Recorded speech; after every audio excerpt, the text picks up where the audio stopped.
Hi guys, magandang umaga. So ito yung daily routine natin. Ito po ay matasis. Karne nga po pala ito. Fast forward na lang po itong video. Nagpakulo na rin po ako dito ng laham. Napakuluan ko na yung karne dito ng mga 1 oras mahigit. At yan nung naging okay na at malambot na, nilagay ko na rin yung gulay. Para masunod na rin siyang lumambot. And then, pagkatapos natin ilagay yung mga gulay, syempre may timplan na rin yan siya guys. Hindi ko na rin napakita sa video. So, fast forward lang siya.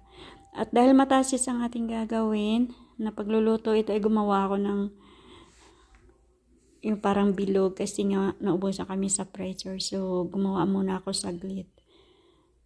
So, ang nilagay ko pala dito tubig at saka mantika lang. Pagkatapos nun, informa ko na rin siya ng pabilog.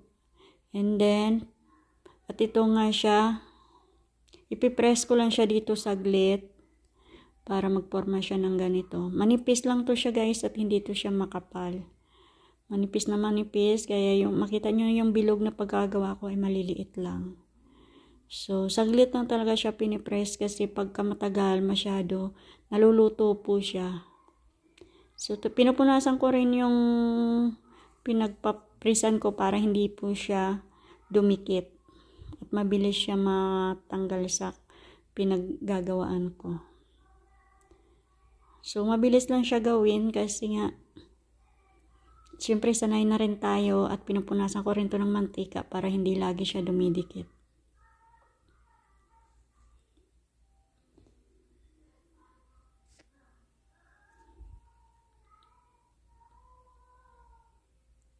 At yan nga, fast forward, nailagay ko na rin, natapos ko pag press yung hajina. So, ito ilalagay ko na siya.